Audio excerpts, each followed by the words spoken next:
Play. My name is Clara Towson, and I'm a friend of the show. Boom. I am Francisca George, and I'm a friend of the show. Perfect. Hi, my name is Susan Leemans, and I'm a friend of the show. Boom. Yeah. My name is Zainab Samaz, and I'm a friend of the show. Boom. Hey guys, my name is Sasha Vickery, and I'm a friend of the show. Boom.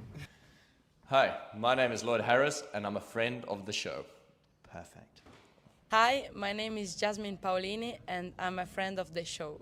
Wow, Jasmine, you got it in one time.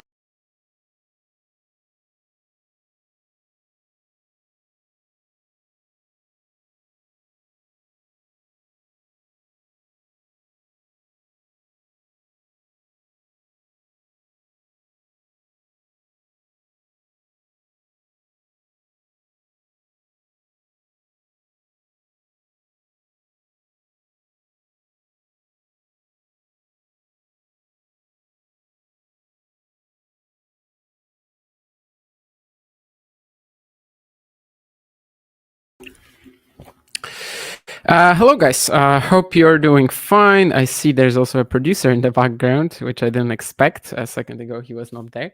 However, yeah, we're going to be doing Khachanov Alcaraz at the same time. As you can see, I mean, I don't know if we're going to get another screenshot or not, but at the same time, there's also Koboli Medvedev basically starting on two separate courts at the same time.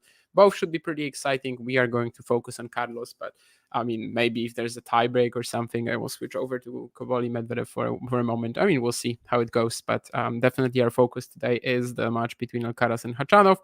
Personally, haven't watched too much Alcaraz this week, but that heard some good stuff. I mean, he's been very dominant in the Khachanov rivalry as well. The way that he's been, basically crushing him every single time. However, of course, they haven't played on hard courts, so maybe there is a bit of a mystery here. We'll see. Anyway, 2022 Roland Garros, Carlos only lost 9 games across 3 sets. Hamburg, he only lost 2 games that year. And Madrid was the toughest match, but it was 6-4, 7-5 to the Spaniard as well. He gets off to a pretty good start with this return +1 drive volley combo, but it is 30-all now. Speaking of Khachanov, obviously he's not in good form. The last few months have been very disappointing for him. Some very wild losses. Buyun Chaukete last week, that's okay. But like Seong Chan Hong in Washington, for example, nothing of that like previous consistency where he would get super far in every tournament and basically only lose to the elites. That's not really there anymore. But I don't know. Maybe he's just going to be completely different today, maybe he's just going to fire up and play freely. I don't know. Usually he doesn't. Usually he just plays deep quality balls down the middle. Against Carlos, it doesn't seem to work. I mean, this is a fabulous point from the Spaniard already. What he's doing here, just completely sending Khachanov into that one corner, stepping in to take the inside in forehand and killing it for a winner. We've got a break point. He'd love a start like this, that's for sure. It's a great serve from Khachanov, though, to save a break point. Of course, Carlos, so far, he's defeated Giovanni Pecci Pericard 6-4, 6-4. Slightly closer than maybe it even seems. Gio had 3 breakpoints in the last game of the first set, but then against Talon Griekspoor, he was just like unplayable. So yeah, that was kind of his run. Khachanov, of course, a little bit more messy. Yesterday against Cerundolo, he went 7-0 up in that head-to-head. That's one of the rivalries where actually his strategy, like his very high percentage play style, it works great because Cerundolo just adding more and more power off the ground. It's not going to hurt Khachanov. You have to get the angle in, you have to throw in some variety, which Alcaraz has. Cerundolo not necessarily, other than the dropper maybe on clay, but on hard courts, it's just a strong forehand. That's kind of it. So I think that rivalry obviously suits Khachanov pretty well. He's 7-0 there, 5-0 this year. But this one, it's going to be more of a challenge. Let's see if he can step up to the plate.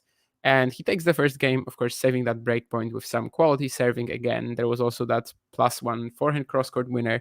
Pretty easy, but still, of course, it's so important for him to start well here and just not fall behind right away. Is that Linette? Magda Stanner. Yeah, I'm pretty sure that's going to be a bit about Linette because Frank is going to play tomorrow against Zhang. And yeah, Magda Linette has just defeated Paolini 6-4, 6-love. Did not watch a ball from that match, so I can't really say what happened. But yeah, great win for her, of course. I mean, Pauline is what, the top 5 right now, so must be actually one of the best ones of Magda's career. I think she might have defeated like Barty at some point. I don't think that. I think when Ash was very high, but that could have been a retirement or something like that. But yeah, ranking wise, that must be one of Magda's best wins actually. Yeah, Pauline is number 5 precisely. I think she had something bigger though, and I would say maybe Ash Barty was that.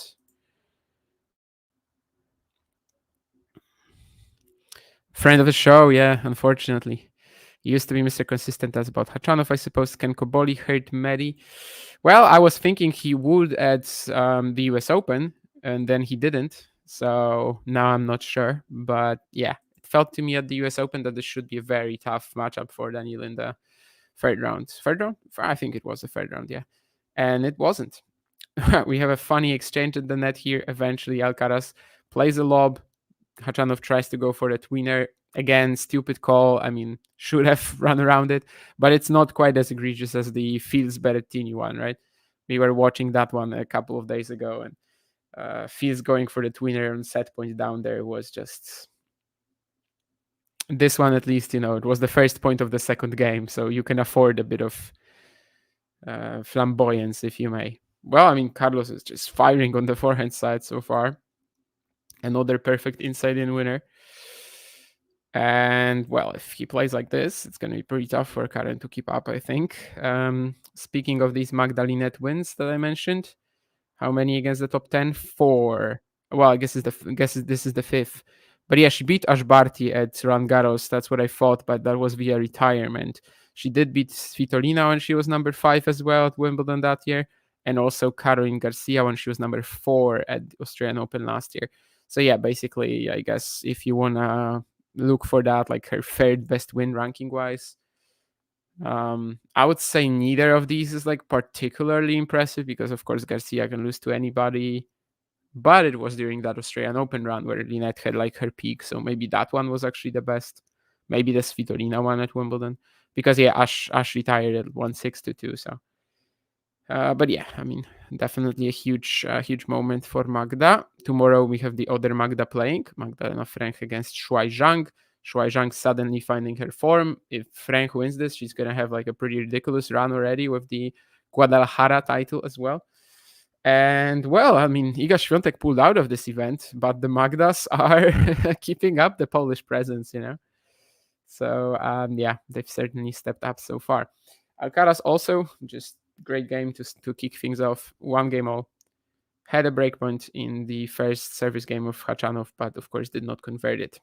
As I said earlier, their first hardcourt meeting, so maybe there is a bit of a, mystery to it and how this matchup will work. So far, we're seeing, I think, especially Alcaraz firing from the get-go, but it could be a little tougher for him to find his way through Khachanov of the baseline here than it is on clay. I think here he just overcooks that forehand. There was that previous shot that made the baseline. This one just a little long.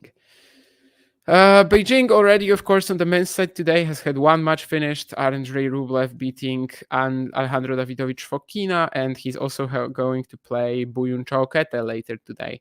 He's going to get quite a bit of rest, but I mean, yeah, it's going to be interesting if that impacts the match in any way. Okay, Alcaraz doesn't find that forehand pass. Could have been spectacular, but it's going to be long.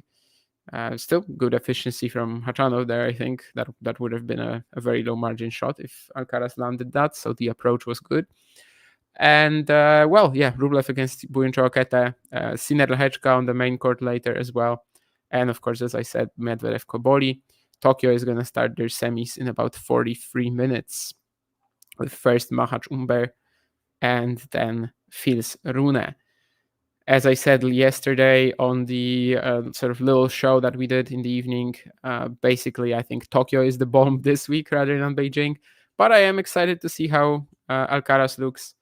And also Sinner Lehechka today. I think that could be more exciting than their previous matches.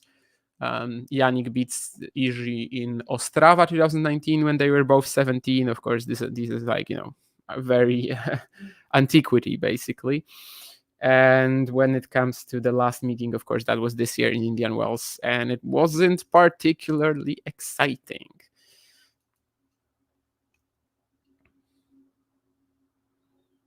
Khachanov on the attack here again with a great serve. He sets up the +1 forehand, and he's got 2-1, a 2-1 lead.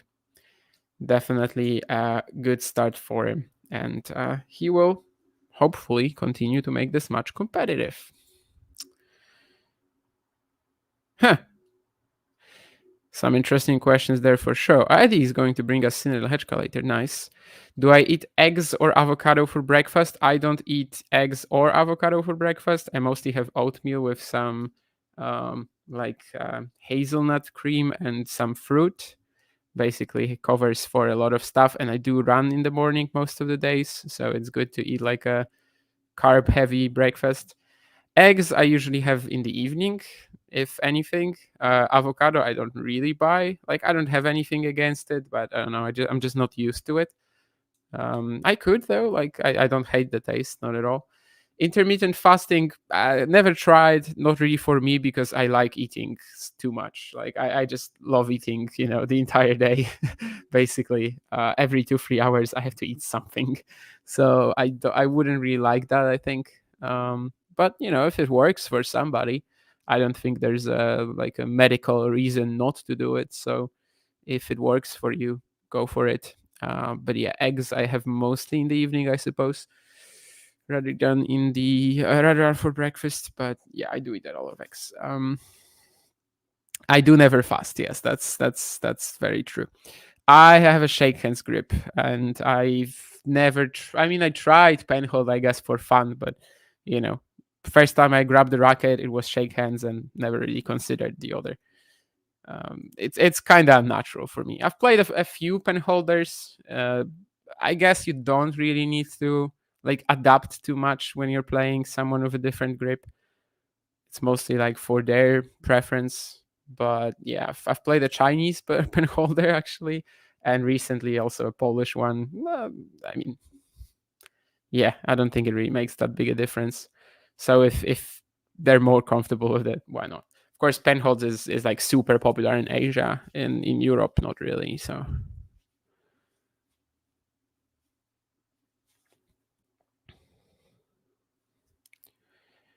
Well, Alcaraz missing this +1 forehand, kind of going a bit too narrow. Let's see if this will turn into something. Of course, there is a way of frustrating Carlos with, just being solid, hitting a deep, heavy ball. That happens sometimes. Has to play at a high intensity, high understanding of the game in order to beat someone like Khachanov. Just produce at a good standard and execute his game well. So we'll see. Especially if Karen keeps the scoreline somewhat close. Maybe there's some doubt that he can instill. We'll see. So far, love 30 and another forehand error, actually. Carlos was trying to switch things up with that slice down the line, but it doesn't really lead to anything. Eventually, it's he who makes an error. So this might be a tricky game coming up for the Spaniard. Last year, of course, he was a semi-finalist in Beijing, losing to Yannick Sinner. This is one round earlier. It's a great serve, but the return from Khachanov lands right on the baseline, and he's making himself a bit of a nightmare to hit through. Carlos going for an approach that I feel like was more, I don't really have any idea how to win this point, so I'm going to rush the net. Luckily for him, the Khachanov pass is in the tape. Otherwise, I think it could have been pretty tricky. Maybe the fact that he went in also caused this error. It's possible for Khachanov to see him, at the corner of his eye and just lose his concentration a little bit. Could have been what happened, yes.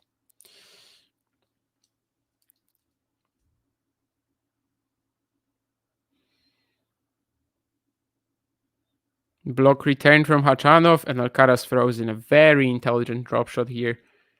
Karen was already on the back foot, his gravity center so far back. He was trying to defend against a potential huge forehand coming at him, but that's not the ball that came in from Carlos at all. And yeah, there was no chance to even start going for it, so it also didn't need to be perfect.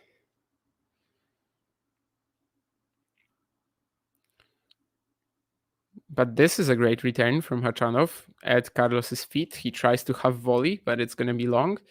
So after the break point in the opening game for Alcaraz, now we have one for Khachanov, who is starting this match pretty well.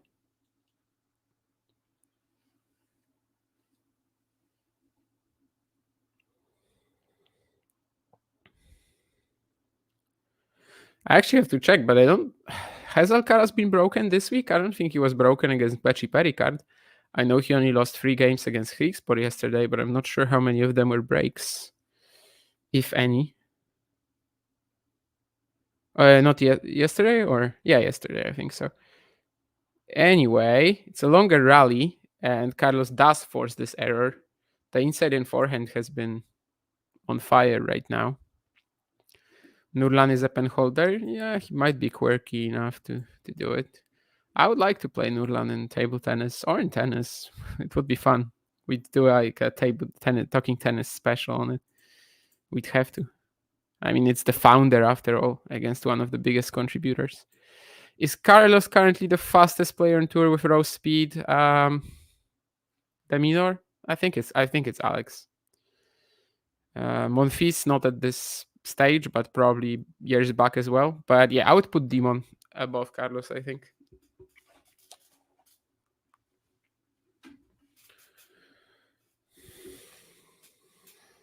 There's also like, Hijikata or something like that. I think that's, well, if not comparable, then at least pretty close. Cazal probably could also make a conversation like this. But yeah, I think maybe it should be between Carlos and Demon, really.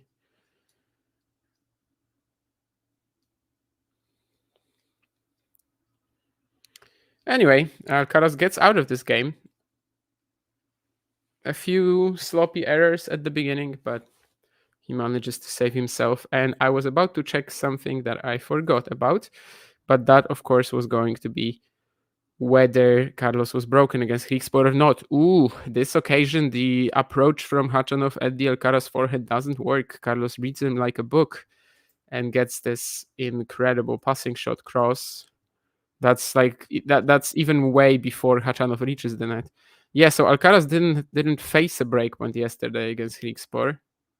Against Pecci Pericard, I believe that he faced like 3 of them maybe in one game, and he saved them all. Yes, that's precisely right. So indeed, he hasn't been broken so far in this event. 4 breakpoints saved, including 1 in the previous game. Now you have a big return down the middle from Alcaraz, just like Khachanov in the previous game. Karen still saved himself, but it was just a loopy ball at the middle of the court, sitting up for Carlos to attack. And it seems like this might be the moment when the Spaniard makes his push. Puts it away nicely, and he's got that low 30 advantage here that Khachanov actually had in the previous game. And, well, he didn't quite waste it. He got to a break point, but, of course, didn't break. Still, quality serving can keep him out of trouble.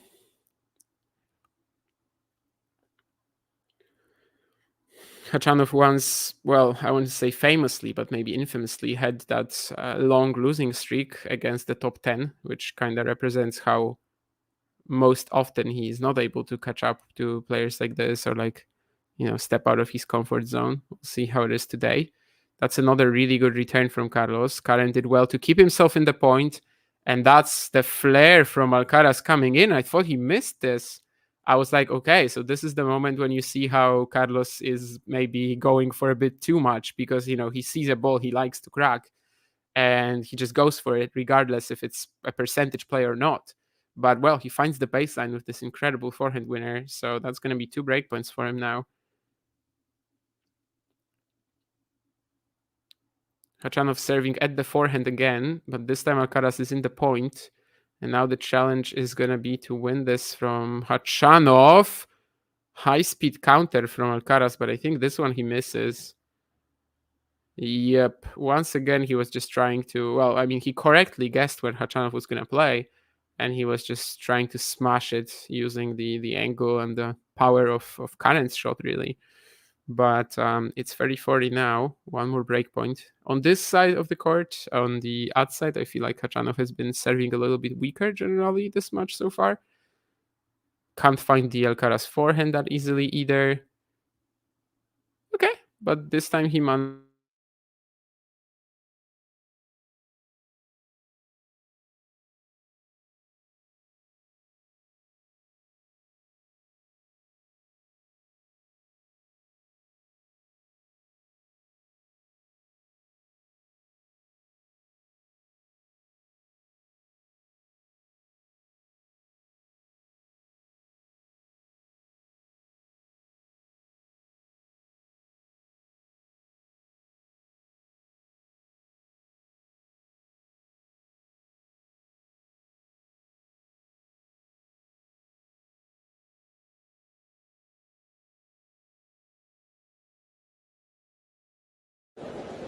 Ready?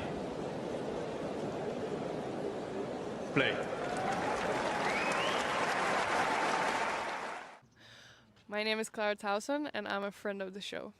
Boom. I am Francisca George, and I'm a friend of the show. Perfect. Hi, my name is Susan Leemans and I'm a friend of the show. Boom. Yeah. My name is Zainab Samaz and I'm a friend of the show. Boom. Hey guys, my name is Sasha Vickery and I'm a friend of the show. Boom. Hi, my name is Lloyd Harris, and I'm a friend of the show. Perfect. Hi, my name is Jasmine Paolini and I'm a friend of the show. Wow, Jasmine, you got it in one time.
And And we're back after some brief internet issues that inexplicably only happen to me when I'm streaming.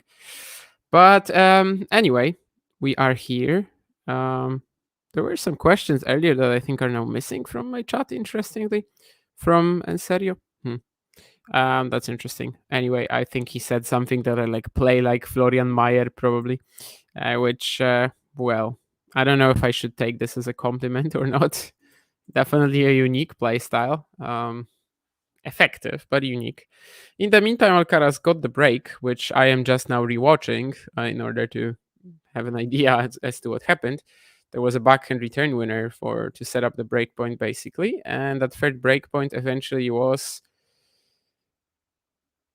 How was it converted? I don't know. He stays in the rally, fires on the backhand line, and gets an error from Khachanov. Nothing sensational, but it's enough. However, right now, he is again 1540 down. So at least Karen is making it a bit of a grind so far. And will that first break of the week happen? Yes, because Khachanov is once again finding the feet of Alcaraz with his cross-court return. And Carlos won't be able to pick it up. So 3 games all. And as I mentioned earlier, this is the first game of the week when Alcaraz gets broken. Against Pechi Pericard, he had to save 3 consecutive breakpoints at 5-4 in the opening set. Saved all of them, won the set, won the match. Against Talon Kriegspor, he won 100% of his first serve points and also never faced a breakpoint. However, Khachanov does it. And, well, so far, he is more than holding up here. Hi, Ram. Hi, Ed, as well. I don't know if you're related to Alexandre Bakshi, Ram, but probably not, I would guess. But seeing the name Bakshi obviously has just one connotation for me. The Georgian who made the Cajereti final this year. And the semis in Astana, I think, later too.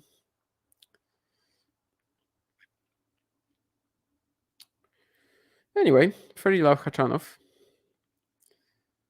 After the early break, I mean, the break in the 5th game, I suppose a lot of you, and probably myself as well, would have thought, oh, the set might be done now. But Khachanov is very intent on proving that that's not the case. And he's going to go up 40 love with some good serving. Pretty much no point play in this game. That's probably good for Khachanov, right? That's what he kind of has to drift towards if he is to win this match. Just make sure that on his serve, there's basically no rallying.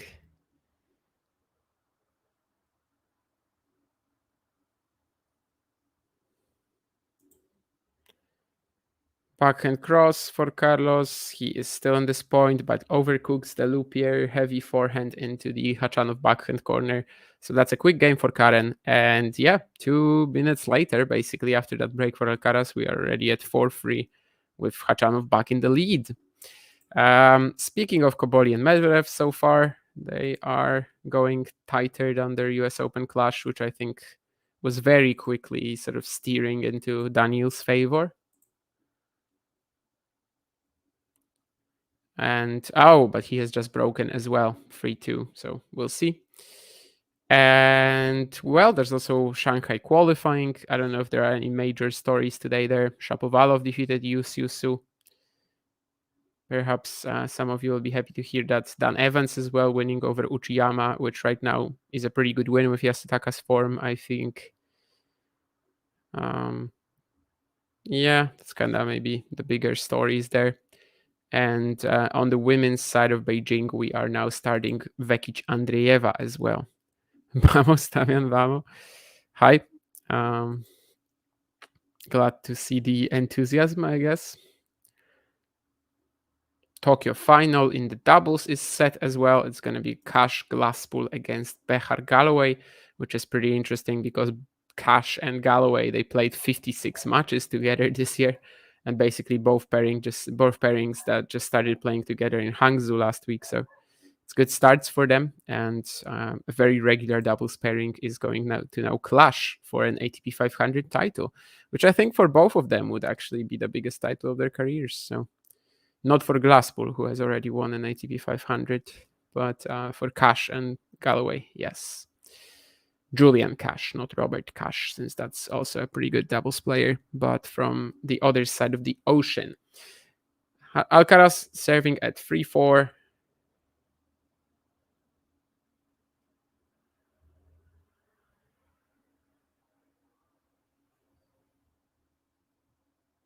After when I start with the first point.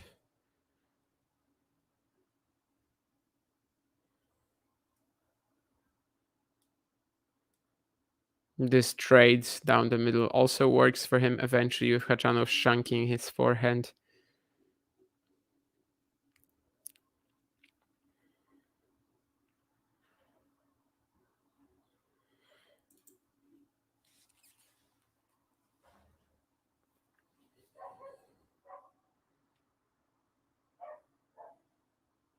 Finds the line here, going at the body of Khachanov, and once again a forehand shank.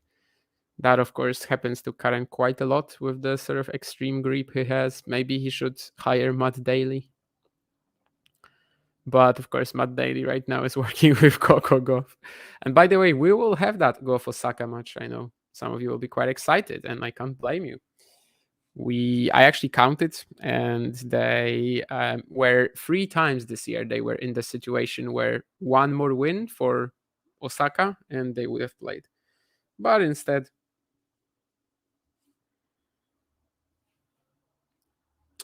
they got here. 40-15 Alcaraz after Khachanov passes him, but likely won't be too important. And yes, indeed, it won't. Great choice there. Last shot to go down the middle from Alcaraz on the put away. You rarely really see that, but I mean, it was actually the safest target. Khachanov just had to choose a side, you know. It's like a penalty kick. You pretty much know that 90% of the time the goalkeeper is going to choose a side, so you go straight down the middle, and that worked perfectly for Alcaraz now. Although he didn't do it the Panenka way, he just went hard at the ball anyway. Anyway, for all. Ooh, that's a nasty angle on the backhand cross from Khachanov. I think he's made it, yeah. Seems pretty proud of himself, and, well, should be.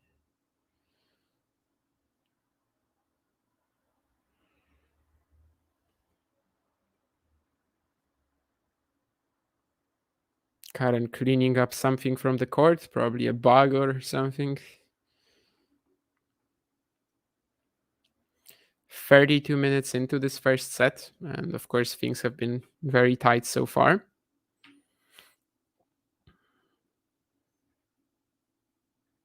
That is a great return from Alcaraz, but I mean, the point still needs to be won. And it won't be, because Khachanov, the depth on the backhand side there is a little much. 30 love. I mean, even if Karen secures this 5th game, it's already going to be, well, he's going to tie his best score in a set against Alcaraz so far, which came in Madrid this year. If he makes it to a tiebreak, that would already be the best score he's achieved in a set against Carlos. Of course, if he wins it, then that would be the first set he wins against Alcaraz. But yeah, so far holding up very, very okay. Another good serve at the Carlos forehand. I feel like on the deuce side, this has been a very important weapon for him. And, well, seems like he will be the player to get to 5 games first.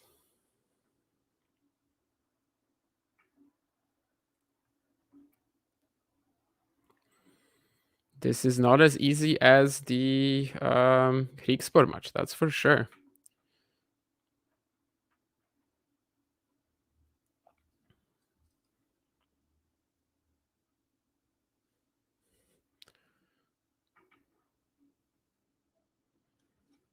Well, Karen just needs to put a stamp on that envelope right now.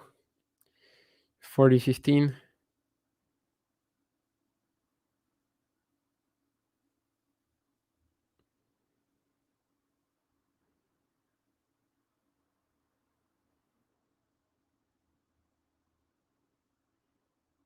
Maybe it won't be quite as easy yet, though. The slice to the Khachanov forehand, that's another play that's somewhat tricky for Karen every single time because of the grip. So sometimes it will lead to errors like this.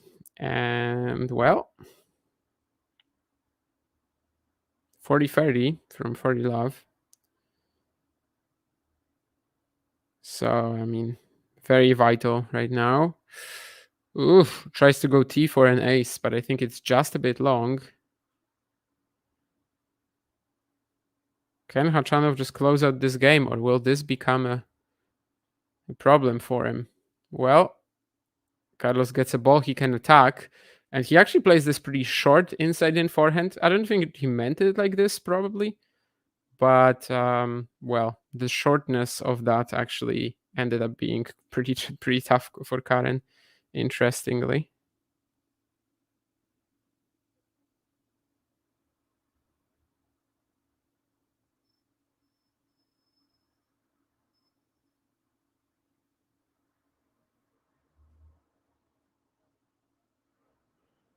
But well, as deuce, he manages to get a good serve in finally.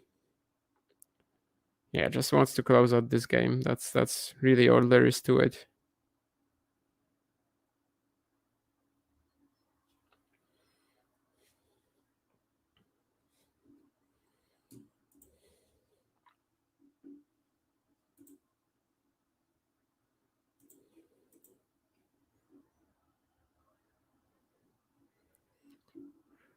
Do I think any other player has the physique to rock the Alcaraz Nike tank top?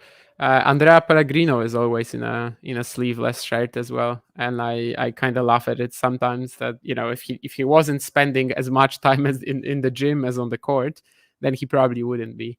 But yeah, I think Pellegrino would like it. I don't think he's sponsored by Nike, but I mean he's just wearing some other company's sleeveless shirts basically. And it's gonna be deuce now as Khachanov makes a backhand unforced error. I played tennis on Sunday, but not yesterday, but last Sunday, and my opponent also wore a sleeveless shirt, and I kind of made some jokes as well that if he didn't have like pretty well built arms, then he wouldn't be playing in it. People are people like to flex.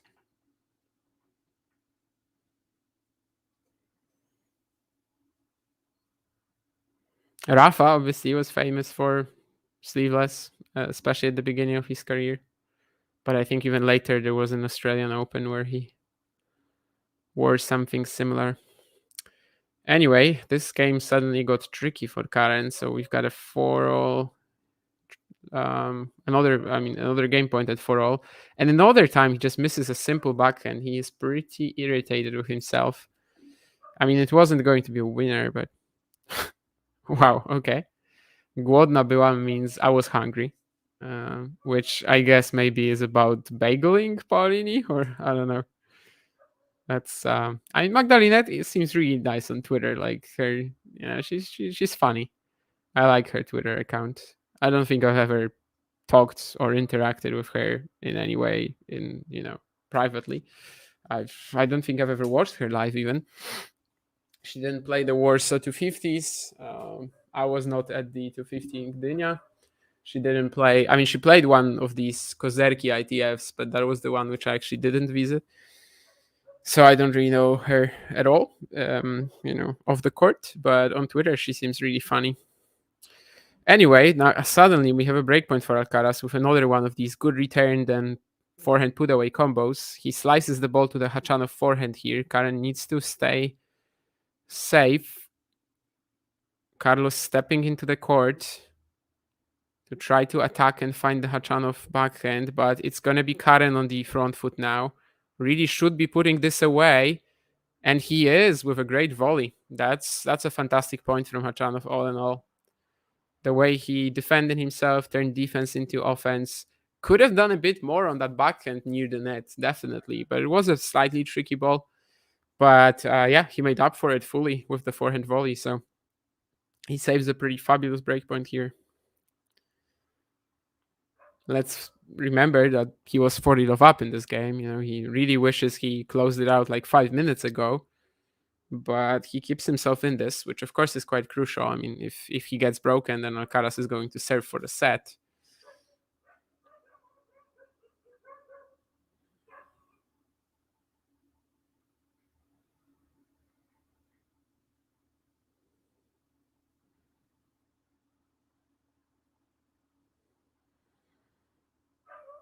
Carlos again switching up with the slice at the Khachanov forehand. It's a little spotty from Karen, but he gets it in. Now the dynamics have shifted, though. It seems like Alcaraz is on the front foot, and indeed that inside-out, inside-in combo on the forehand is going to give him the break point. The box is very happy about that. Well, Ferrero maybe not so much, but the other guys were like huge, pumping him up and clenching their fists. And well, it's another break point that technically could even end the set, of course, provided he holds it. He holds. Let's see. The previous one, beautiful point from Khachanov, but he needed to work for it. It wasn't easy. Serves at the backhand. Carlos will get an advantage, but he just misses that sharp angled backhand. I don't know if he hit cleanly, but well, could have been a sensational winner if it landed in. It does not, though. Maybe a little bit, maybe he rushed it a little bit much. But then again, yeah, I don't think he was going for something this close to the line, something this narrow. So deuce. I mean, yeah, this game just can't end. 2 break points for Alcaraz already. I think maybe 4 game points for Khachanov, maybe even 5.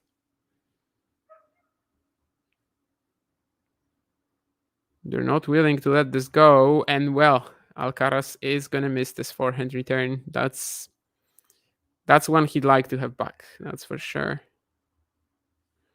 If there was a replay, it's sort of like a replay button, rewind, like Prince of Persia, in Sands of Time, when you can rewind for like 10 seconds or whatever. Alcaraz would probably use it right now. Use one of his, I can't remember how they were called, like sand something. Vials? No, probably not vials. Anyway, Khachanov really should be putting this away, but he goes to the net. I don't see it, yeah.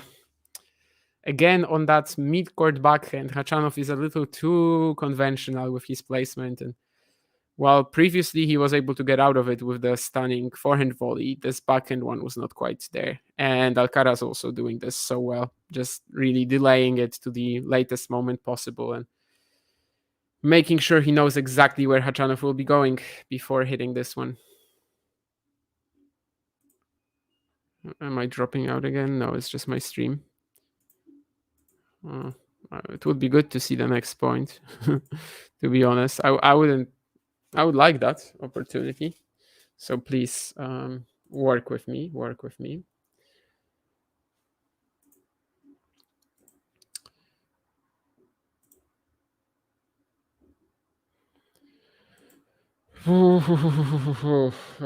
Giron, yeah, Giron also tends to try that sometimes. I will make up with the chat after this game, probably. But yeah, as I said, I would like to see this point. Unfortunately, for the moment, I'm not having that opportunity. Let me see if I can quickly pop up another streaming option and hopefully see it.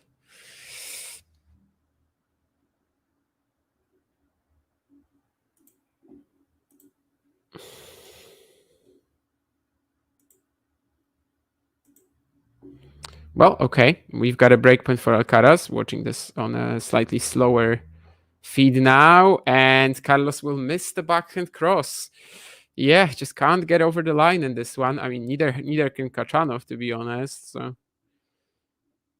we've got a long game, the kind that sometimes decides matches and sets. I mean, definitely can decide a set if Alcaraz wins it. Not necessarily if Karen does, but it would give him a lot of good momentum for the 10th game where the pressure for him would be minimal. But anyway, we're still in this, still deuce. 42 minutes. I think it's like 10 minutes by now. I would like to see a counter, but I don't know if my feed here has that sort of innovation in it. Anyway, second serve from Khachanov, and Alcaraz once again misses the return. I was mentioning that forehand return earlier. He'd like to have another shot at. I think this one also falls into that category for sure. And now there's going to be a game point for Khachanov for the umpteenth time.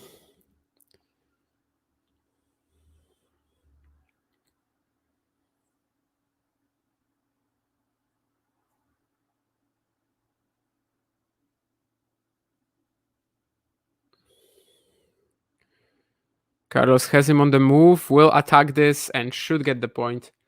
Yes, indeed. This was another good one. Just not worrying about the placement, not worrying about going too close to the line, just full power at the running Khachanov, and that's going to be a sensible way of ending the point here, I think. Well, deuce again.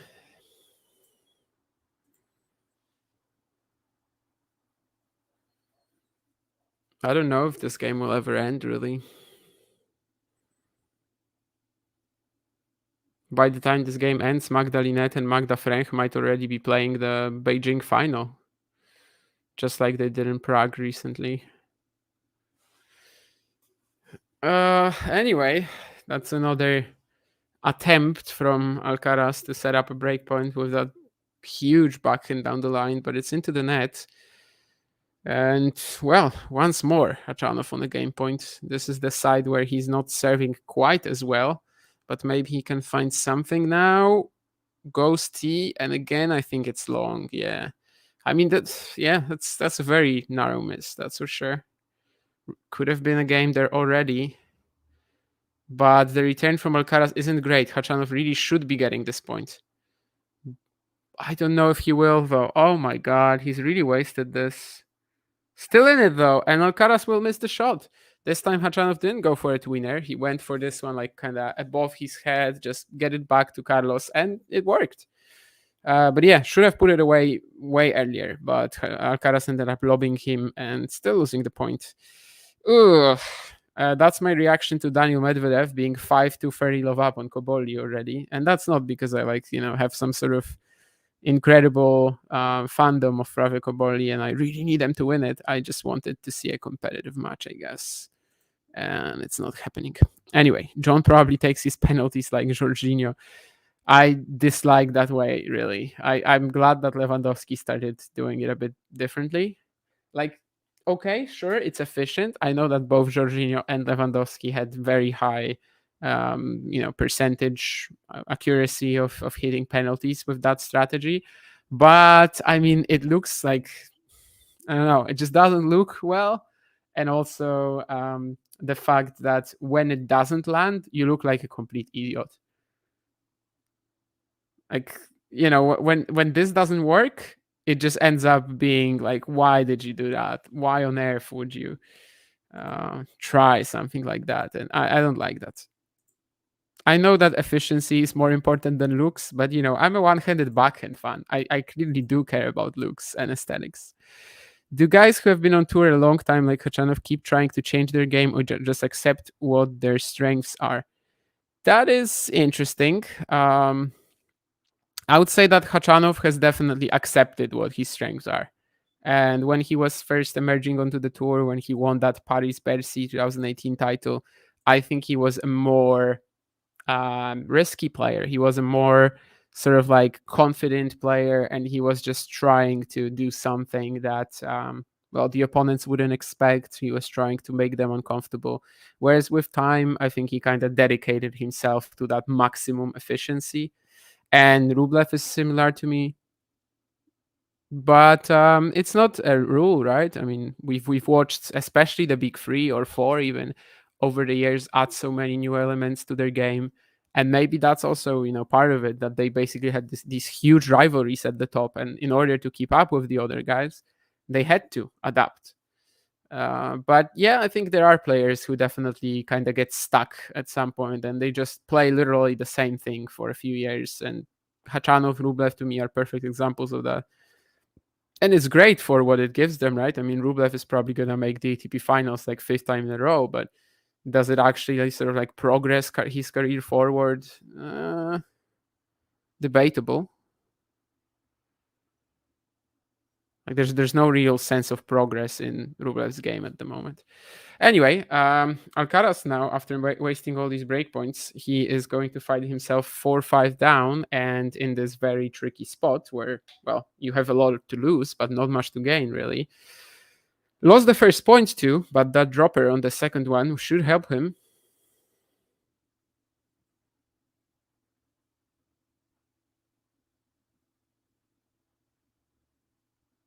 Ooh, and Khachanov with that forehand return again. I think Carlos has been going a little bit much. Like the spot serving on the deuce side at the Khachanov forehand has not been as good as Karen's spot serving on the deuce side at the Alcaraz forehand. And it's kind of getting Carlos into trouble time and time again. Do you remember that breakpoint in the sixth game when he lost his serve for the first time this week? It's a very similar return. Placed a little more towards the middle rather than to the left as it was back then, but still a similar return and similar issue that Carlos ran into. So 15-30 suddenly after that very long game. On return serve, this is exactly what he needs at the moment.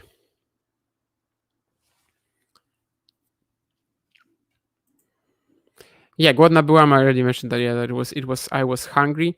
Gilles Simon never changed his game, for example. I mean, maybe not, but he was still a very intelligent player who, like, mid-match could adjust a lot. I don't think Gilles Simon was quite like that, because he definitely didn't have like one strategy that he had in every match. Like, just tennis IQ wise and court craft, he was definitely up there as one of the best. And I think that would maybe take away from his strengths a little much if he wanted to do more. But yeah, in terms of like just tactical intelligence, he was up there. So at the same time, you could say that maybe Medvedev, like, would we say that Medvedev doesn't change his game? I mean, he definitely does.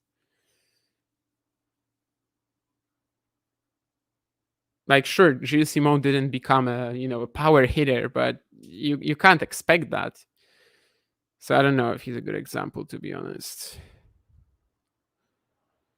Anyway, we're gonna get that game for Alcaraz finally. 5 games all. There was a 15-30 deficit, but he climbed out of that pretty quickly. And well, that long game for Khachanov at 5-4, so far inconsequential, I suppose, but yeah, just getting through that is really important for him. And now he has a chance to get us to, well, at least a tiebreak from his perspective. And as I said earlier in this rivalry, he never got Alcaraz to a tiebreak. So which streaming platform is most popular for tennis in Poland? I mean, it all depends on the events. Canal Plus has WTA. In terms of the ATP events, I mean, it's Polsat. Tennis TV obviously is still popular because Polsat doesn't have it all. So a lot of people have Tennis TV as well. And for the slams, 3 slams are covered by Eurosport. 1 is covered by Polsat Sport. So I don't know. There's no like one streaming platform that has it all and everything. It's, if there's an ATP fan, they probably have Tennis TV. I still would like to see all doubles, all outside courts, and all qualifying matches, especially on Tennis TV, before I decide to pay a very high fee.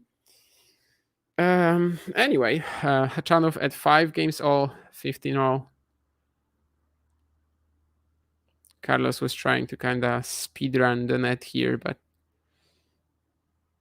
doesn't quite get the volley right. And this was exactly what I was talking about with the spot serving at deuce sides at the Alcaraz forehand from Khachanov. It's been pretty ridiculous. This is precisely the serve that he wants to be finding against Carlos, and he's getting the line on it so much, so often. But he also finds that line finally on the outside, which has been an issue the last few games. A lot of like strong serves in that direction, but just narrowly long. Not this time. And Khachanov at 40-15.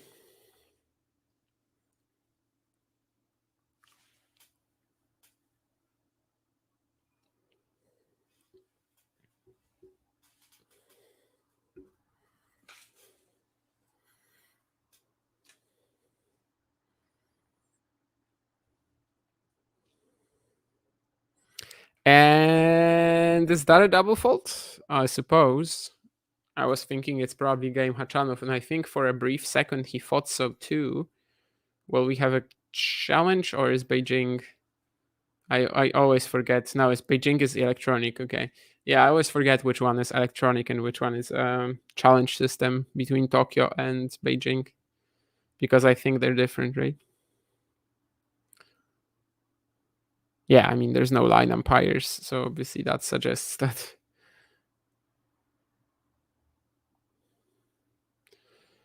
there's going to be electronic line calling. Anyway, 40-30 for Khachanov. That's a really good second serve, but it's not giving him quite the impact that he was expecting. And once again, he's just going to make an error of the Alcaraz slice.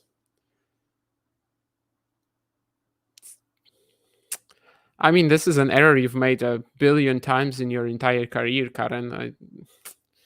You should expect it by now, I guess. Because he's like very like, oh, what is happening? What am I doing? I mean, if you watch 5 Karen Khachanov matches, you've probably seen 20 unforced errors. Well, more unforced errors hitting off a slice. So it's not that surprising, I suppose. Massive forehand counter from Alcaraz here, and he's going to have another break point. The inability to convert them has been hurting him a little bit, but I mean, if he keeps creating the chances, at some point something will have to give.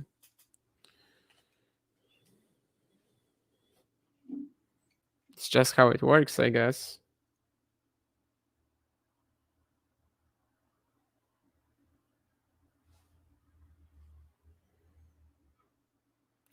And okay, I guess that's that's out. They're showing us the close call now.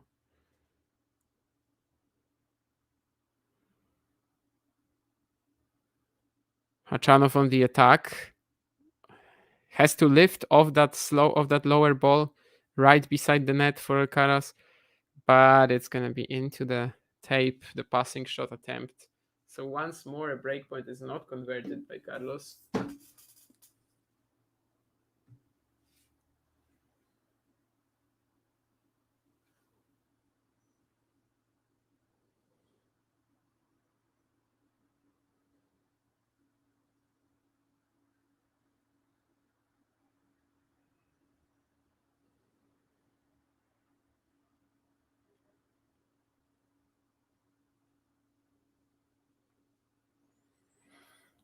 Alcaraz once again slicing at the Khachanov forehand, and it sets him up with a short ball. It's a net court, and it should help Alcaraz, and he makes the lob. Yes, indeed.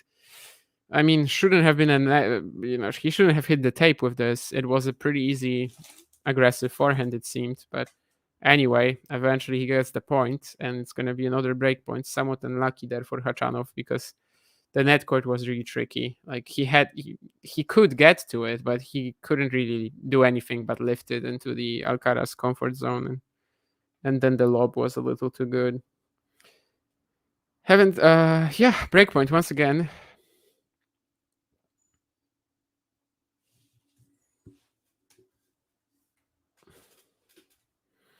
Can Alcaraz finally secure it and get the chance to serve for the set?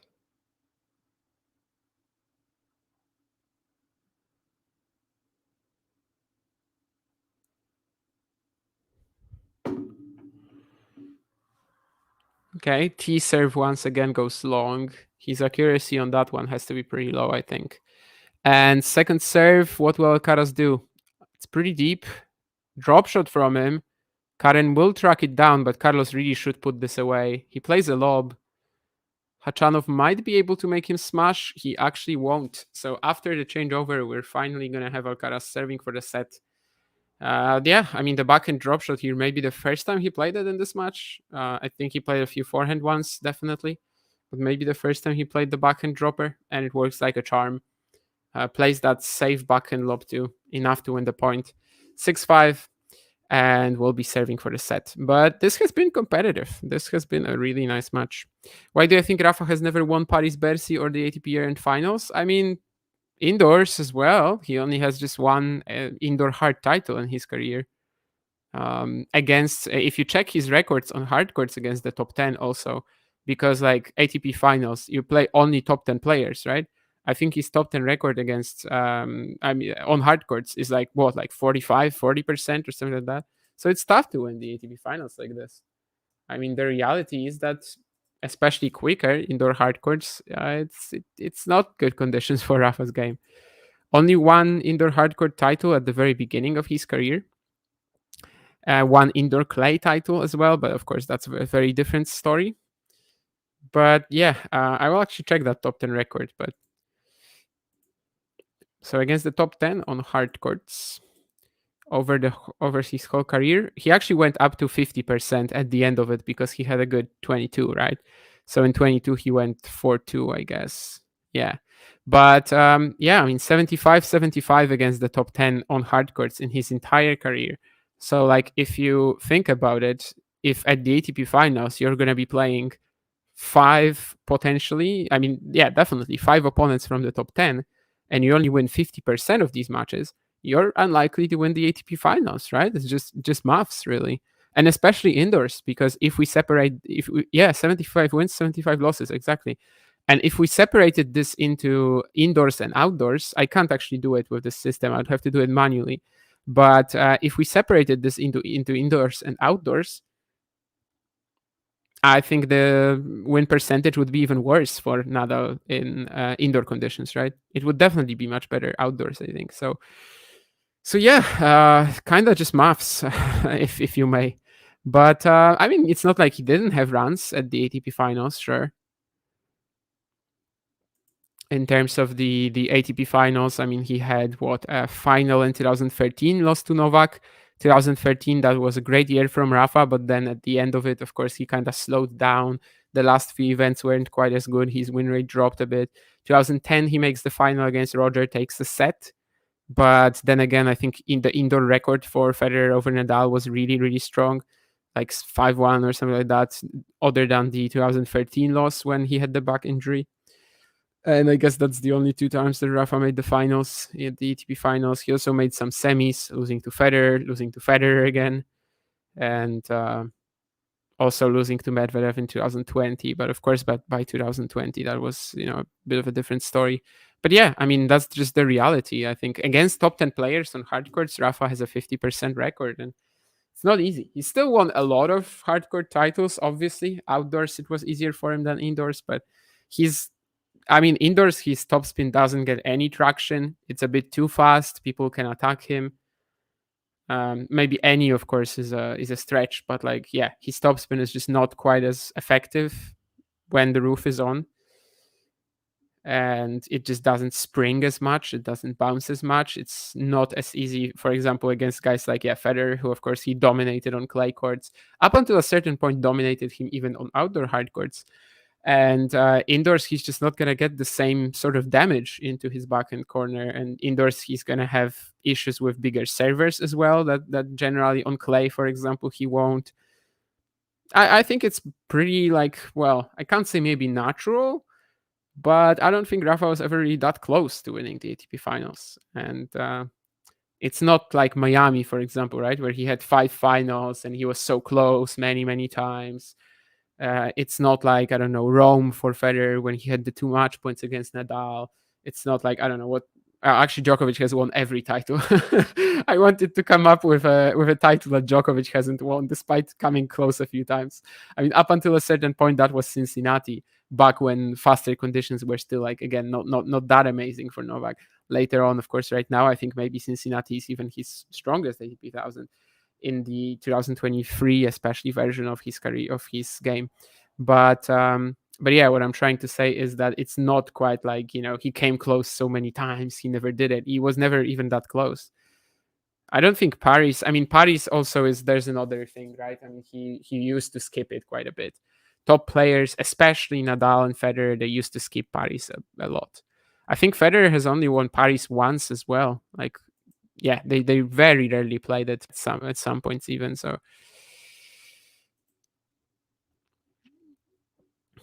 that used to be a tournament that they kind of did not give as much attention to, given that it was right along the time the ATP finals were beginning. And I basically spent the whole game talking about this, but it wasn't that exciting. Carlos did actually get to like 30. I mean, Khachanov, I guess I should say, got to 30 all, but Alcaraz puts it away. And after an hour and 3 minutes of the opening set, Alcaraz is one set to the good 7-5. 10-9 winners unforced errors for Khachanov, very similar 18-17 for Alcaraz, 13 forehand winners. That's definitely something that stands out for Carlos, but also 9 errors of that wing. Unreturned serves more on Alcaraz on Khachanov's side. That's what I kind of meant earlier a few times, and also 56 points played on the Khachanov serve to just 34 from Carlos. Of course, there were some massive games. The Spaniard converting just 2 out of 9 break points, whereas Khachanov went for a more efficient 1 out of 2. Carlos not winning too much on his first serve, so that definitely made it a bit more of a drag than maybe we expected. But we'll see how the second set goes, if he's able to separate himself from Khachanov now or not, if this will stay as close as it has been. But yeah, that's basically it when it comes to the stats, I think. 7 out of 9 at the net, Alcaraz as well. He was serving for the semi-final, would have played team in the final. Yeah, I mean, that actually might have been his best shot 2020, which would have been pretty funny. But that is also because the competition at that point was not as good, right? I mean, Novak went out, Roger wasn't around, so I think 2020 would have been like that.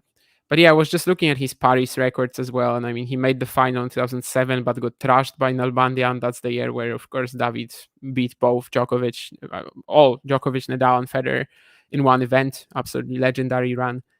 Had a semi-loss to Djokovic in Paris. Then he doesn't play it for some years. Loses to Ferrer in 2013 after 3 years of not playing the event. 15, he loses to Wawrinka, but I mean, at this stage, we weren't really expecting much. He was injured in 17 when he withdrew against Krajinovic. He withdrew against Shapovalov as well in 19. But yeah, you can see that there's really not that many appearances for him, even in Bercy. So, whereas the ATP finals, I mean, he skipped it a lot of times as well. He was very often injured towards the end of the season, right?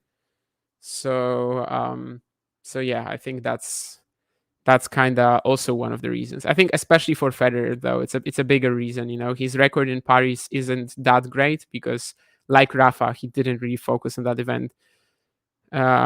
So Roger in Paris, it's a 23-11, 68%, which is by far his worst Masters 1000, even below Monte Carlo, even below Rome. So the events, no, actually, it's the same as Rome, but yeah, I mean, pretty much the same as Rome and Monte Carlo. So the events he never won. Only one final he made in Paris, and that was 2011 when he won, I think, 3 titles in a row to end the season. And obviously for Rafa, it's not going to be a great record in Paris either. Still, I mean, 22-7, still a solid win rate, but he would just always get to the quarters, to the semis. Just one final in 2007 when, Nalbandian defeated everybody. And I think he purposely skipped some tournaments to prepare for the clay season? Does it hold water? I mean, I don't think he purposely skipped the ATP finals ever. Like, he was just injured a lot towards the end of the year because, hard courts were just more demanding for his knees, especially. And a lot of the time he would overplay, in quotes, on clay. But that's because, that's the part of the season where he was winning so much. So he was also playing so much. And then sometimes the body just didn't hold up towards the second part of the season. But yeah, I don't think he ever really very purposely skipped something for clay until the end of his career. Like, if he was at the end of his career, if he was skipping Indian Wells or Miami sometimes to prepare for the clay, then yes. But in its early stages, not really. Like, if you're skipping an event in November, you're not doing it to prepare for the clay season, If you're skipping Miami, for example, and you're deciding not to play it in order to get more practice for clay, then yes. But if you're skipping ATP finals, if you're skipping Paris-Bercy, you're not doing it to prepare for the clay because the clay is not coming until, maybe February if you play the Golden Swing, but realistically not until like April. So yeah, I don't think that was ever really the case, but it's just natural that he sometimes played so much on clay that for the rest of the year he didn't really have the fire anymore.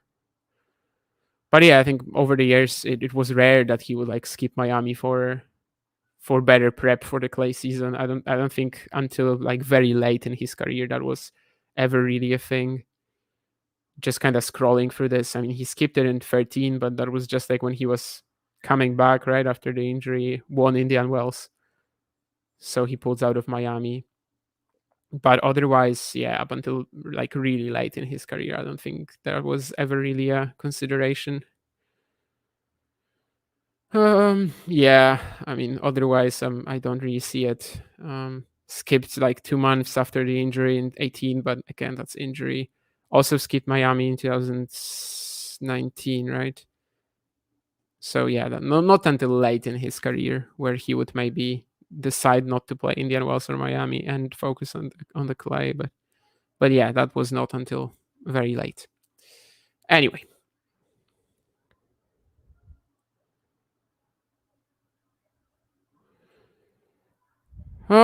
Yeah, I mean, at this point, yeah, obviously, at this point, it's possible that he might just skip events in order to get maximum preparation for something he really wants, which is probably what he's doing right now as well. He is in the lineup for Davis Cup, which, well, looks like it should be his retirement, but we'll see.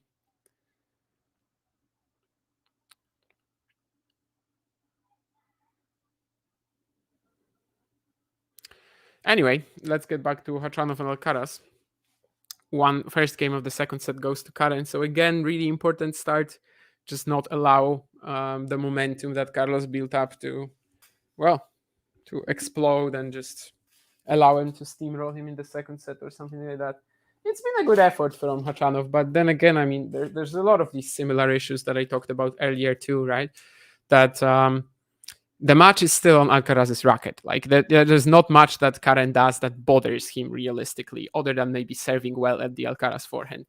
So it's not like he's doing something astonishing to keep it close, but he's definitely forcing Carlos to play at a very high standard if he wants to win. And well, so far he's delivering it. Full force in Roland Garros 2025. I mean, if he wants to retire and it's not Davis Cup, then he kind of needs to do the entire clay season next year, I think.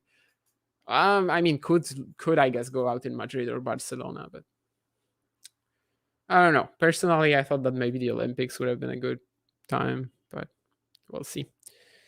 Of course, he was a bit unlucky with his draw at Roland Garros this year, but it's not like after that his level really like went up a notch or something like that. You could probably argue it was better at Roland Garros than at the Olympics or in Bostad, even though he made the final in Bostad.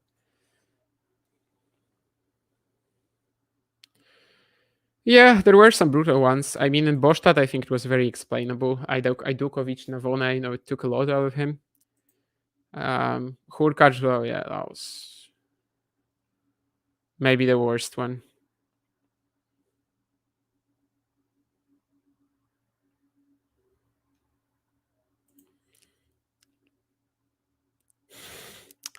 I mean, I want to see a Shevchenko JJ Wolf final at Roland Garros 2025, but it's not going to happen, and neither Djokovic Nadal is going to happen at Roland Garros next year. I feel pretty confident saying that. Actually, maybe too confident saying that, but yeah, I just don't think it's a possibility. It's more or less the same likelihood for me that Shevchenko and Wolf play. I don't know. I want to say Shevchenko and somebody else, but for some reason JJ Wolf came in. No, maybe JJ Wolf is a stretch. Let's put in Shevchenko and some other like decentish clay quarter at least. Jesper de Jong, I want to see Alexander Shevchenko play Jesper de Jong in the Roland Garros final in 2025. Fortunately, this is not a wish list or anything like that. And well, that is never really going to happen unless we're in like an alternate universe. Or maybe there's a boycott of the French Open and Shevchenko and Jesper de Jong and like 10 other players are the only ones who decide not to boycott. So like Wimbledon, of course, in 1973, which wasn't even that weird. I mean, Kodesh Metreveli, that's not a weird final, but of course it did make the main draw significantly weaker.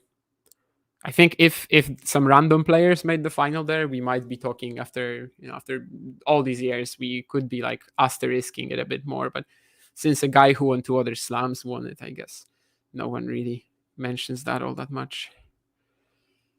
Karen, gotta make these plus ones. That's for sure. I saw that there was the score from Koboli Medvedev on our screens briefly as well, and that is once again not working in Flavio's favor all that much. To be honest with you, I was even thinking that maybe I would go for this match, and I don't know if Koboli Medvedev are still playing. Maybe I would see the last couple of games.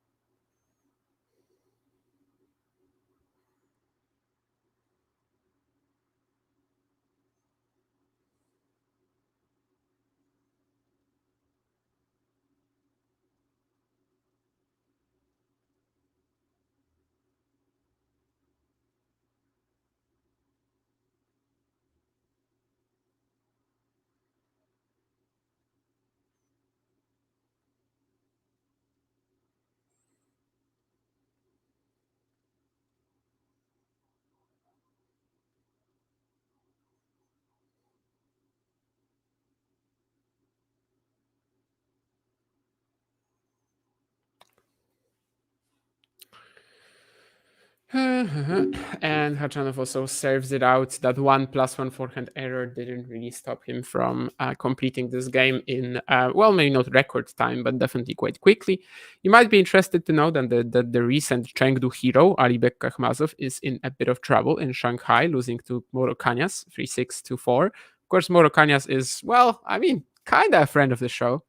We did talk to him, if we counted all of this, like for an hour with John in Porto. Anyway, in Beijing, we've got Dona Vekic up a set on Mirra Andreeva. 6-3, just starting the second. And of course, yes, Koboli not handling Medvedev too well so far. Tokyo, as I said, the very interesting semi-final lineup. Umber so far leading Tomas Machac.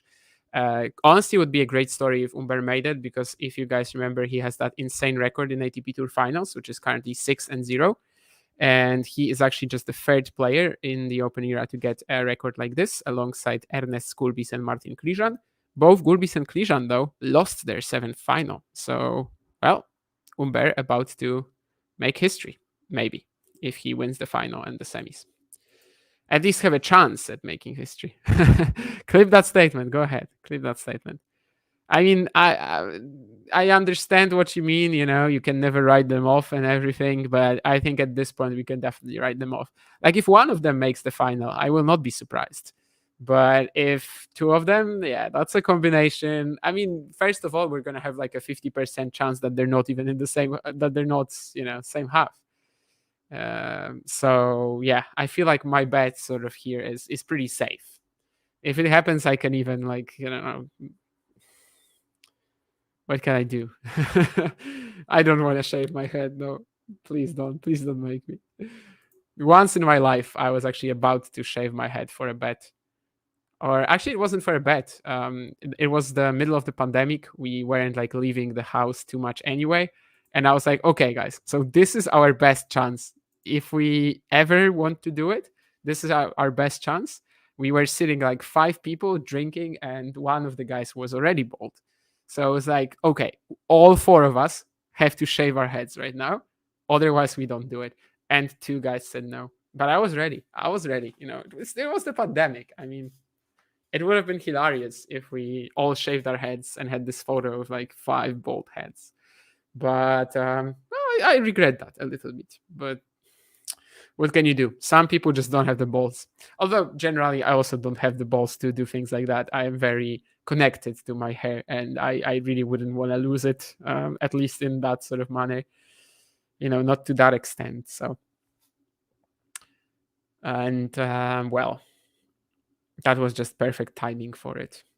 It probably will never happen again. Hopefully, it will never happen again. Hopefully, we'll never have a situation like this when we are basically stuck in our homes for a while. Not that I didn't enjoy it in many ways, but it's good to have the options, right? To leave your home. If I want to just sit at home and I don't know, drink, play video games, I like having that option, but I don't necessarily have to be forced to do that. Anyway, 30-15 Alcaraz here at 1-2, trying to go for a backhand smash, but that's gonna be out.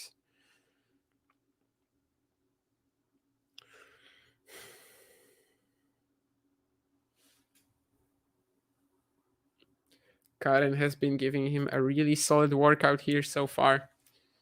But as we progress further into the second set, the pressure will keep rising.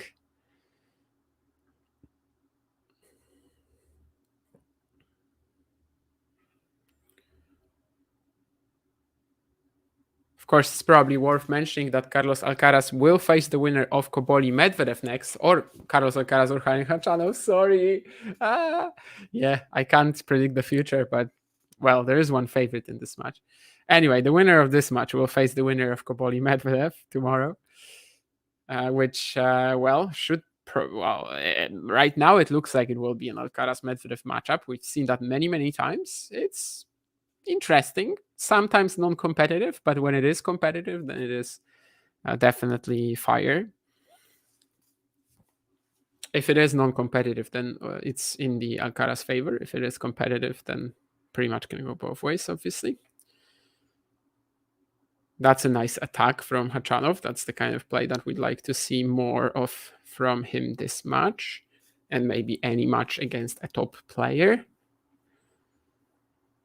That's a good return, and then the follow-up taken a bit more early off his forehand than he usually likes it. Sacrificing the comfortable hitting zone a little bit in favor of taking time away. Can Alcaraz close out the game? Well, he's stuck in this trade, and he slices again at the Khachanov forehand. Gets an opportunity for himself out of that. Yeah, that's been a really good play. I feel like even if Karen makes the forehand, which sometimes he will also overcook it off a slice, but even if he makes it, it just sets up Carlos for a big strike for himself, and that's what you want out of a slice, really. If it's not like a Hail Mary shot, which of course sometimes it also has to be, but he's throwing them in like more neutral positions here. That is for sure. And yeah, 2 games all. Khachanov hasn't went away yet. Hasn't gone away, in fact. Well, that is a pretty nice forehand return from Alcaraz this time. Karen still feels like he should have lifted the ball over the net, and I do agree with him. He definitely should have, or could have. Medvedev just 2 points away now at 6-2, 5-3, 30-15 up on the Koboli serve. So close, yet so far. Well, I don't know if so far, as he will now have 2 match points.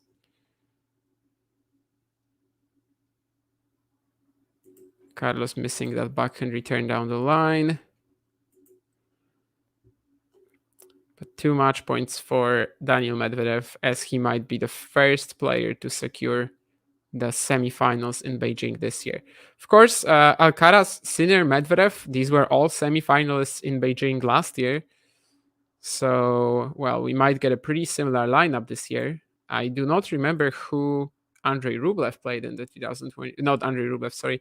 I do not remember who Daniil Medvedev played in the 2023 Beijing semis, but I guess I might pretty quickly confirm it. Well, Dimitrov lost to... No, Rune. Rune was there. He lost to Dimitrov. Dimitrov lost to Sinner, though, so it can't be that side of the draw. Yeah, I'm kind of lost. Was it No, Rune beat Echeverry, I think, in Beijing. It was a very good, tight match. Let me see. Anyway, at 15-all, Carlos attacks the net. Really nice technique on the backhand lunging volley there. It was Alexander Zverev. Yeah, maybe that's why I forgot about it, because, well, Alexander Zverev, Daniel Medvedev, that's not a matchup that I tend to enjoy. So maybe I just blacked that out and decided to forget. Forget and forgive? Not really. Only forget in this case. I remember saying, though, at the US Open that I would like to see a Medvedev-Zverev Grand Slam final. I think that would be an entertaining mess. Anyway, Khachanov has to save 2 breakpoints here, as it feels like we might actually be entering a pretty crucial stage of this match now. If Carlos breaks here, he would be only 3 holes away, and in a fantastic position to get this one. This return should really should really get it for him, and it does. Yeah, after this return, he was just like approaching the net, but on such good timing that the volley was almost unmissable. Everyone would put it away. Anyway, Koboli has saved these 2 match points, so at least he will force Daniil to serve it out. And Carlos Alcaraz finally up a set and break. Ugo Umber 5-2 up on Thomas Mahacz as well in the first Tokyo semifinal. Later on, of course, it will be Arthur Fils against Holger Rune, so the 2 guys who had to be taken off the court in wheelchairs yesterday. They actually didn't, but you know what I mean if you watched it. They were both like really struggling at the end of the long clashes that they had. Virtanen Vatanuki, that's a good one as well in the Shanghai qualifying. Friend of the show, Aziz Dugas, is taking on Aslan Karatsev. That will also be somewhat exciting, depending on the Karatsev mindset and how much he will actually care. In Nonthaburi last week, he had a pretty spectacularly poor performance, I would say. Only really started hitting well when he was saving match points. And when he was saving match points, he was hitting ridiculous shots left and right, may I tell you. One of them, I think I even put on Twitter a clip of it. I mean, the backhand drop volley where he touched the floor with his racket, and it was just so fabulous. I'll just pour myself some water, but I'll be back in. Oh, actually, I don't even have to pour it. I have a bottle here. Anyway, Carlos Alcaraz serving it 3-2.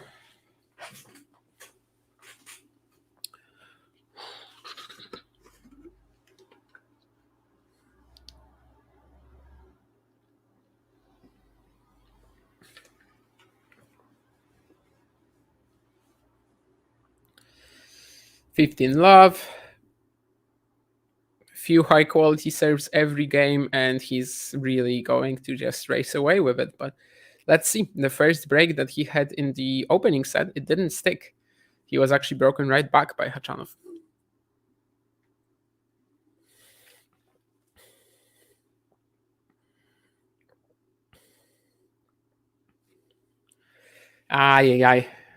He really needs to be taking points like this. Did so much right with Khachanov here and with the deep return, but the inability to convert short backhands, like from inside the court, from like maybe let's say even on the service line, is really hurting me in this match.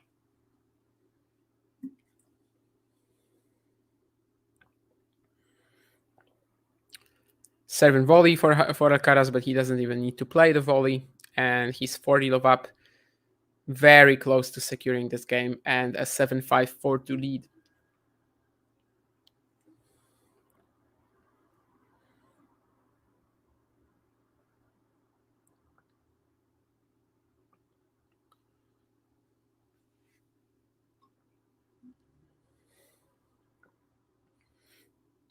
That serve apparently found the line, so 7-5 4-2 Alcaraz.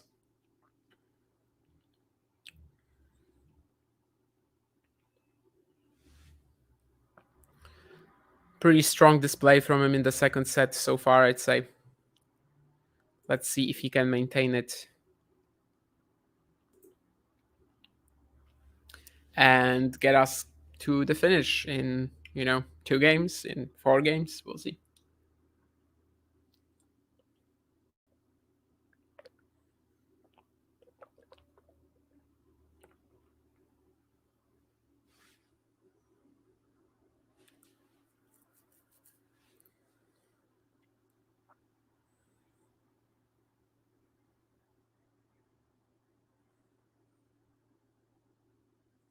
That was a chance. Tries to take the forehand return early, but it's 15-all as it lands in the net. Of course, this one is not as important as when he was missing these second serve returns at 4-all in the first, and we didn't really know if he was going to convert it into a game or not. Alcaraz on the attack here. It's a pretty sick half volley, and he should be able to put this volley away. Yes.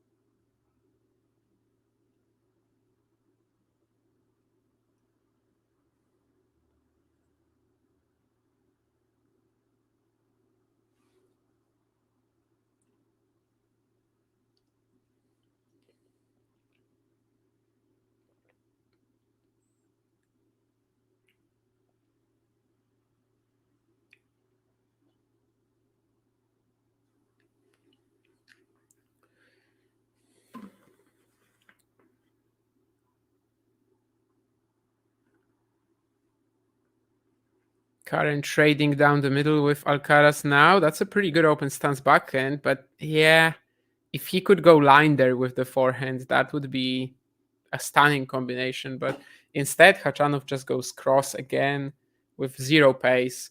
Alcaraz instantly manages to just capitalize, throw him like a 3 times harder shot cross court. And it's going to be a break point for Carlos to potentially serve for the match at 7-5, 4-2. Match point? I'd say so. One break, of course, is very, very like neutralizable, if that's a word. I don't think it is, but it's a word I'd like to see in the English language.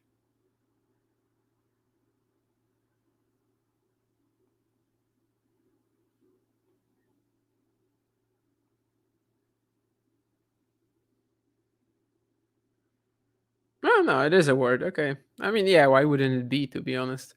It's just not a word, I guess, that anyone uses. Well, I could be a pioneer of neutralizable in the tennis commentary.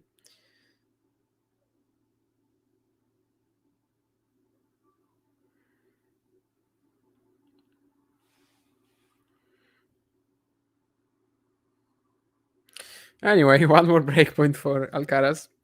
Let's see if this one is convertible. Well, a convertible is also a different thing. Anyway, Medvedev, by the way, in the meantime, defeated Koboli, so he's already awaiting the winner. That's a deep return from Carlos.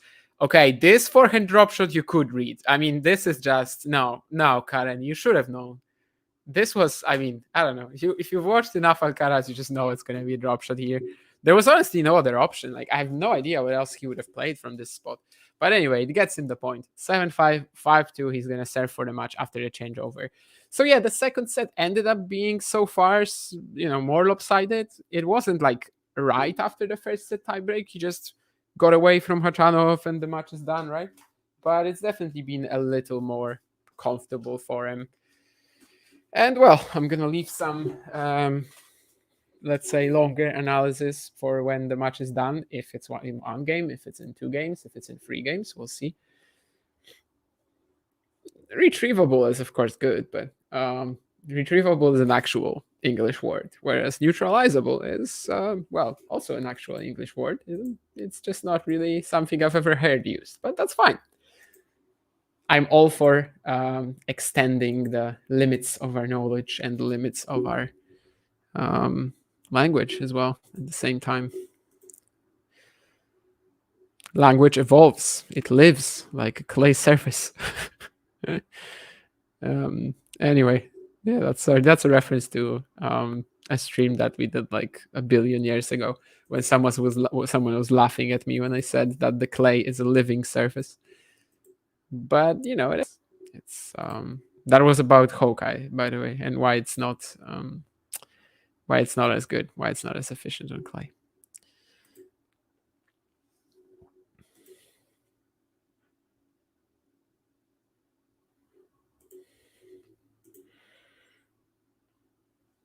Let's see if Carlos can put this away pretty quickly. So far, 5-2 up, and he gets the first point with a good serve at the Khachanov forehand.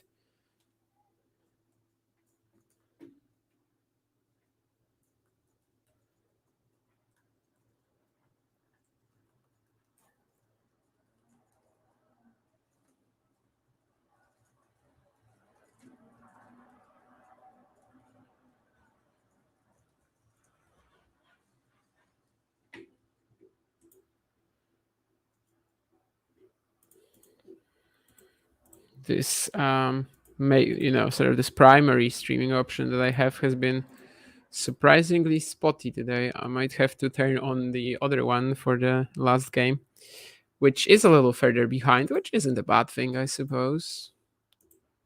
Oh, but okay, we're back. Never mind. 30 love for Alcaraz.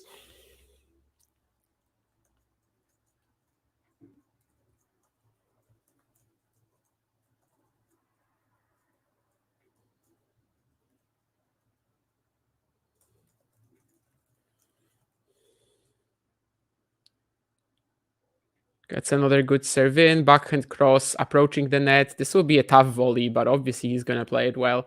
I mean, right now it just seems like he's got so much confidence that it doesn't really matter.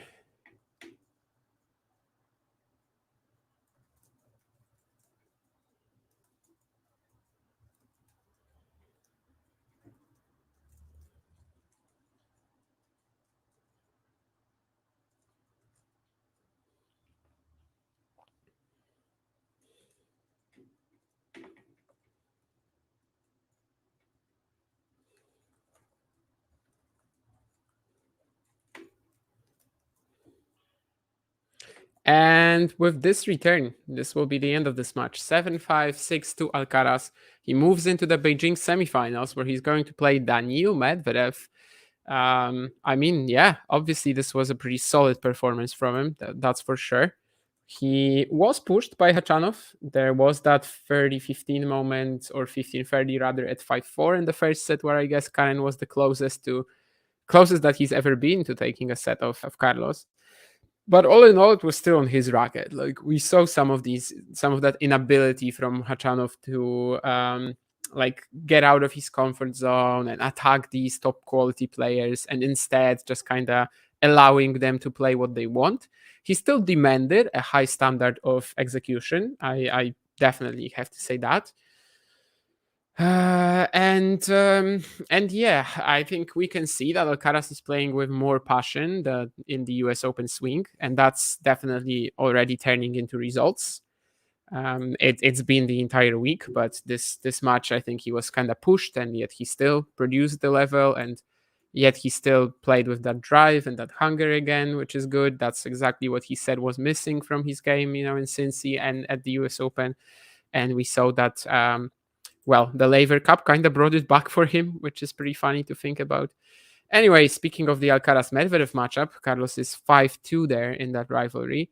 When it comes to their matches on hard courts, Daniil won one of them and Carlos won 3. Outdoor hard, they've only played in Indian Wells, the US Open, and once again Indian Wells. So, I mean, Indian Wells, obviously that suits Carlos a lot more because it's that sandpaper surface and it's very high bounce. It's very bouncy. It's not exactly the type of hard court that Daniil Medvedev likes, and trust him on that because he's a specialist. And the US Open semi last year, that was the last win that Medvedev got against Alcaraz. We know that this is a good rivalry for Carlos. There's a lot of variety with which he can attack Medvedev and basically force him to give up his very defensive court positioning. Then again, Daniil, I think the entire season has been kind of trying out different things, trying to improve, and maybe he has gotten a lot better in terms of just standing closer to the baseline on return, which he needs against Alcaraz, not to be damaged by all these serve and volleys out wide that Carlos can play. So, I mean, it's going to be exciting. Beijing is still looking like an Alcaraz Sinner final, like it was before the beginning of the week. But if someone's going to beat Alcaraz, well, it might as well be Medvedev. We weren't really talking about him as like a massive threat because we weren't sure if he was going to make the semis. Eventually, he did it, and did it in pretty good style too. So I think that he might be a bigger threat than we initially perceived him to be. Sinner, of course, still needs to beat Lehečka and then Rublev or Buhinčo-Okete. So it's not like it's a given either, especially with like a lot of mess right now that is happening for Yannick, around him because of the way that or WADA or whatever you want, however you want to call it, the doping agency appeal. And also because of just like generally, I don't really know what his motivation towards the end of the season will be, given he's pretty much already secured the world number 1 ranking. So at least until the ATP finals, he to me doesn't have that much to play for. But anyway, that's not our worry for now. You guys should be able to enjoy the stream next time. Soon as well from Sinner Lehečka. And was it another typical Alcaraz-Khachanov match? Well, along with Madrid, it was more competitive than the Alcaraz-Khachanov matches. I would say maybe it was a typical Khachanov against a top player match rather than a typical Khachanov against Alcaraz match. Yeah, and all right, that's pretty much going to be that, I think. And tune into the Sinner Lehečka watch along later. And from me, that's gonna be it from today. Typical Khachanov against a top player, brutal. Yeah, but I think if you look at his records, like that losing streak he had against the top 10, it's just how it is, right? And it's how it is at the end of his big runs as well. Other than, of course, Paris 2018, where, as I said, I think he was just a very different player back then in terms of having that younger, more confident, more cocky mindset and just putting himself out there, putting it all on the line a bit more than he is capable of at the moment. Anyway, he gave a very fine effort today, just didn't do anything spectacular, gave Carlos a bit too much freedom, and he took that. Once again, everything for me. Tune into the Sinner Lehečka watch along, and I'll see you guys some other time. Bye. If you enjoyed this video, make sure you hit that like button. Don't forget to subscribe and click that notification bell so you don't miss out on all things tennis.